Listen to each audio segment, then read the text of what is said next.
Let's start off by having a chat about something that's basically as Irish as the shamrock itself, our relationship with the drink. It's a long and storied history, stretching back a fair few hundred years. Throughout this video, I'm going to give you a brief intro to the drinking culture in Ireland in the earlier years and today, because it is very important to understand this to get a good picture as to why we have so many bloody songs about the drink. But if you're already an expert on that and want to skip ahead to the list of the best drinking songs, go on ahead, check out the description down there. I have the timeline.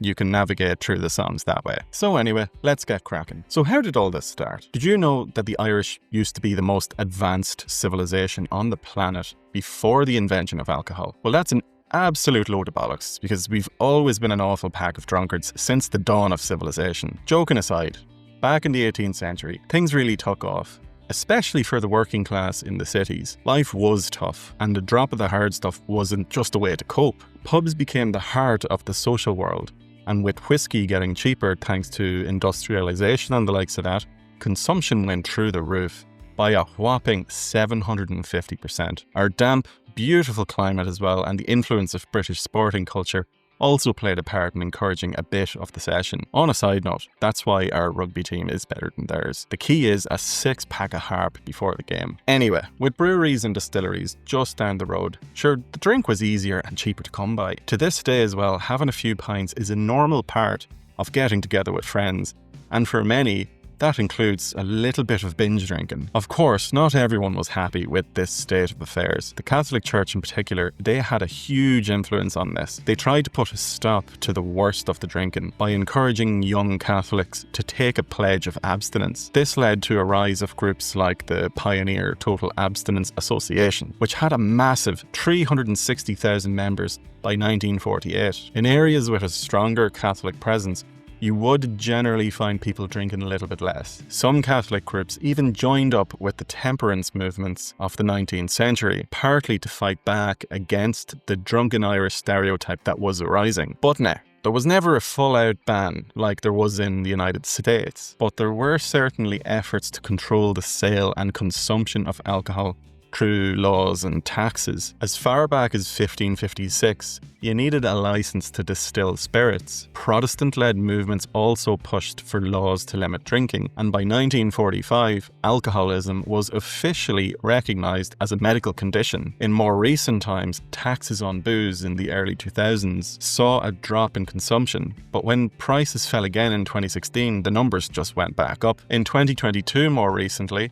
a new law called the Minimum Unit Pricing sets a legal floor price for alcohol based purely on its alcohol content. This rule directly targets cheap, high-strength drinks. For example, a supermarket's own brand bottle of vodka that previously sold for like €13 now has a legal minimum price of €20. Since more standard brands like Smirnoff were already sold at or above this price, their cost remained largely unchanged. The direct result is that the cheapest bottles of vodka have been forced up in price to match the cost of standard brands, eliminating the price gap between them. They're not as accessible as they used to be. I don't have the exact stats with me right now, but from what I've heard as well, that this 2022 law has had an effect on a number of people drinking, and it is starting to drop again. But what about the illegal stuff? Well, that's where poitín comes in. This is our very own moonshine, a powerful spirit that can be anywhere from 40 to 90% alcohol. It was traditionally made in small pot stills in the quiet corners of the countryside, far away from the prying eyes of the law. Because it was illegal for so long, you've needed a license to make it since 1556. There was no official recipe,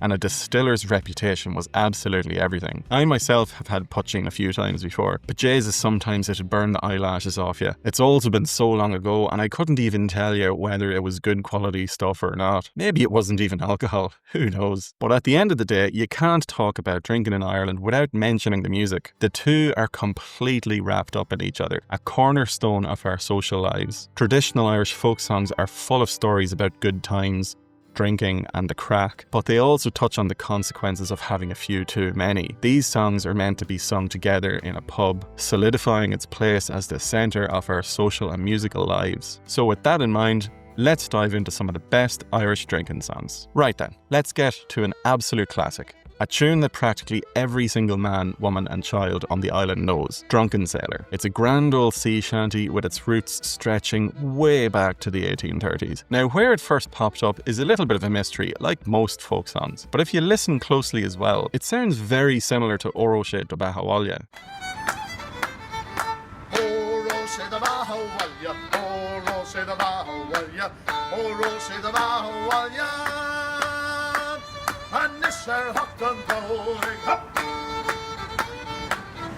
So while it mightn't have been born in Ireland, we've certainly claimed it as one of our own. You can thank bands like the Irish Rovers for that. They made it a pub staple and roaring finale to their shows for decades. And there's absolutely no mistaking it for anything other than a proper drinking song. The whole thing kicks off with that famous question, what shall we do with a drunken sailor early in the morning? And every verse throws out a new, hilarious and sometimes shockingly harsh way to sober up the poor fella. And when I say harsh, I mean harsh. These weren't gentle suggestions. We're talking things like shave his belly with a rusty razor. Can you imagine the sting out of that? Funnily enough for me, this song was one that we used to belt out when I was in like 5th or 6th class in primary school, around like 11 years old, going on school tours which involved a long bus trip. So we used to sing it like this. We'd pick one of the other students in the class and we'd say, what would we do with John Smith? And the gleeful response from the rest of us would be, we'd pick another girl's name and we'd throw him in the bed with Mary Maguire or something like that. The chaos would follow. Absolutely hilarious.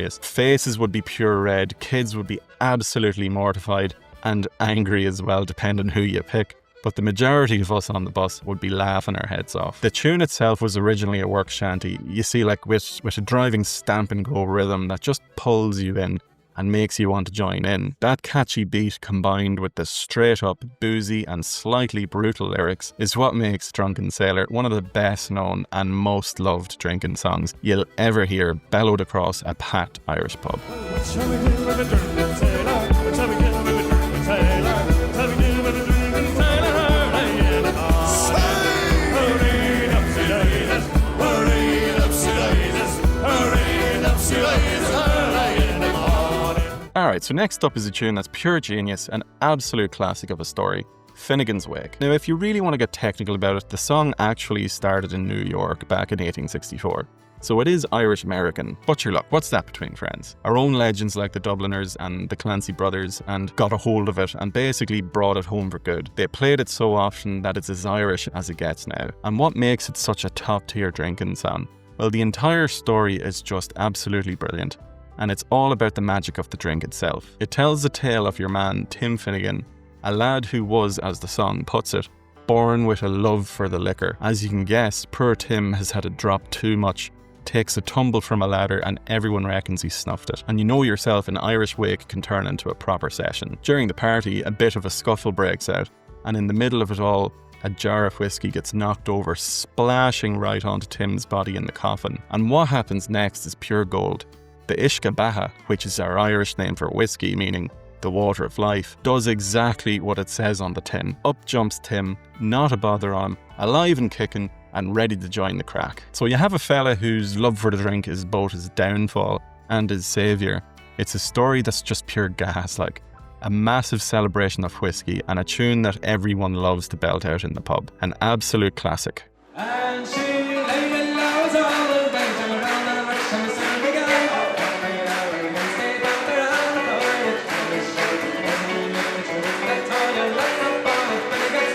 Right, on to an absolute giant of a song, and one you definitely know, Whiskey in the Jar. This tune is an old one. Its roots go way back to the 17th century. Though nobody really knows for sure who wrote it. The story itself is a bit like an older ballad about an Irish highwayman from 1650, and while you might find versions of the story set over in America, let's be honest, this song's heart is pure Irish. A huge reason for that is our own bands took it and made it a global hit. You've had the Dubliners making it one of their signature tunes back in the 60s, and then Thin Lizzy also came along in 1973 with the rock version, and it just absolutely exploded, topping the Irish charts for a massive 17 weeks. But for me, my favourite version has to be Metallica's.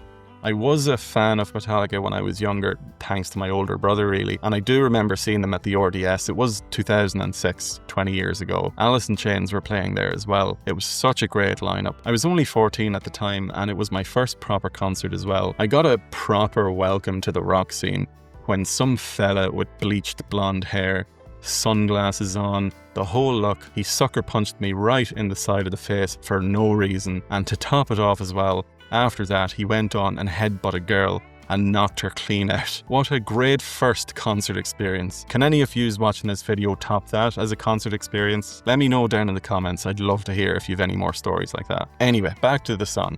It's considered a drinking song for a pretty obvious reason. The clue's in the name. It's the story of a highwayman, a proper rogue out on the roads in places like Cork and Kerry. He robs a military captain or some other big shot official, but then gets double-crossed by a woman he fancies. And you have to remember, back in the day, these highwaymen were seen as heroes by a lot of people in Ireland. They were robbing from the rich English landlords, like. So they were almost like national patriots. When you mix that with rebellious outlaw story, its constant presence in pubs and sessions, and that roaring chorus, you've got one of the absolute best and most famous Irish drinking songs there is. A true classic. He was going over from Cork to Kerrymount. Now he Captain Farrell and his money he was counting.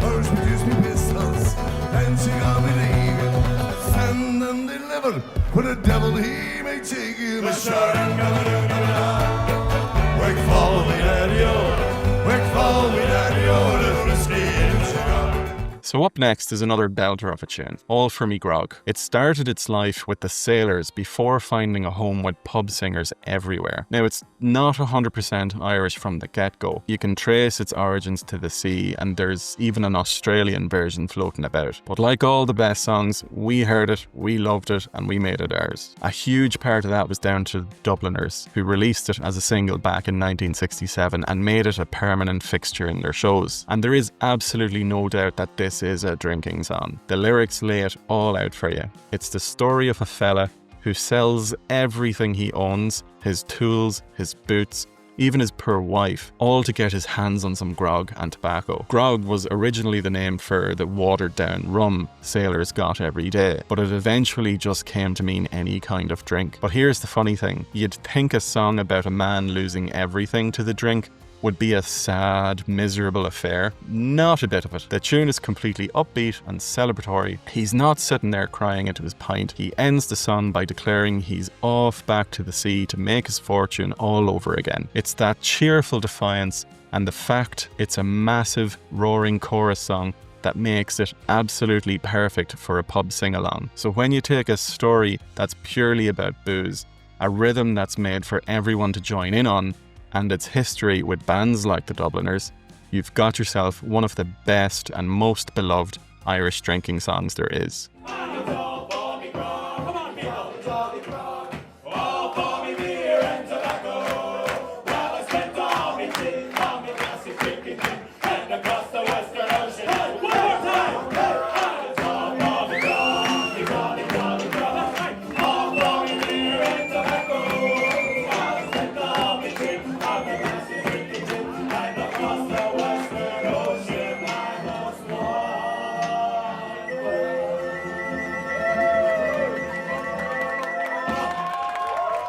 And now we've arrived at the top of the mountain, the absolute number one, hands down, the undisputed champion of all drinking songs, the mighty Seven Drunken Nights. This one is pure comedy gold. Now its story starts a bit earlier in England and Scotland with a folk song called Our Goodman, so it doesn't have 100% Irish roots, but honestly, who cares? When the Dubliners got their hands on it, they didn't just sing it, they owned it. Their version was massive. It was a runaway success, hitting number one in the charts back in 1967. And here's the best part as well, it was so cheeky that the national radio station actually banned it. But that didn't stop anyone. It just made people love it even more. There's no question this is a drinking song, because the entire tale is about a fella who stumbles home every night of the week, absolutely plastered, only to find something very suspicious going on at home. It all kicks off on Monday night. He comes home as drunk could be, and spots a strange horse outside. What's that about? He asks his wife. Ah, don't be silly, she says. That's just a lovely sow my mother sent to me. And our hero, through the alcoholic haze,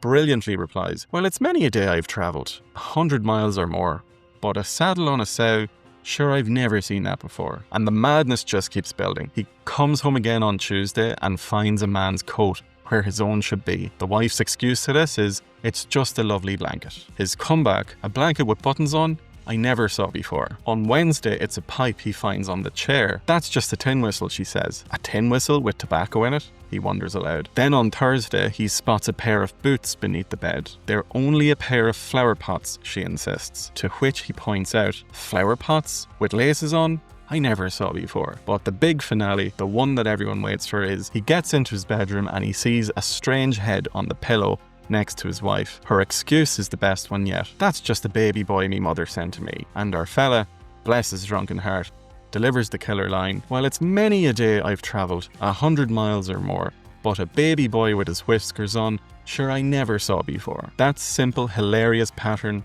the wife's terrible lies, and the husband's slow, drunken logic makes it the perfect song for a massive pub sing-along. It's a genius bit of storytelling, and with a shadow of a doubt, the greatest Irish drinking song of all time. As I'm at home on a Friday night, as drunk as drunk could be,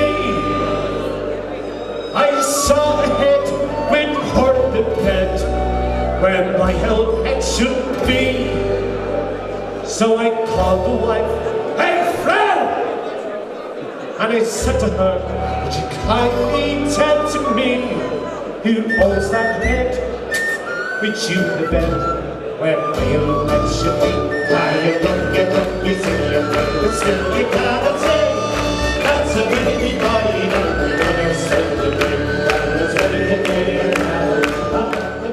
So that does it for my list of the best Irish drinking songs. Let me know your thoughts down in the comments. Just like the other few videos I did, yous all had such great shout out songs in the comments. The playlist I had for the Saddest Irish Ballads tripled in size at least. Check out that video if you haven't seen it, and feel free to save the playlist as well for future listening. I've also started to put together a playlist for these drinking songs too, so check out the description below for more information, and shout out your songs in the comments, and I will add them as we go along. Check out as well InsideIrishMusic.com for more articles there, and the shop too, where you can buy some cool Irish music stuff. I am going to add more designs in there too over the next few weeks. As always, I want to give a huge shout out to our channel members. Here's your names on screen. Thanks again for all your continued support. As well as that, I want to give a warm welcome to our new member, Robert King. Thanks a million for joining. I'm so glad to have you along for the journey. If you want to join them, you should see a join button down there after you subscribe, or you can check out the link in the description for more information. So I'll leave it at that. Thank you so much to everyone who watched the video. Please hit that like button and subscribe as well. It really helps the channel grow. No matter where you are in the world, I hope you're having a great day. So I'll leave you to it. All the best. Slán go fóill. Cheers.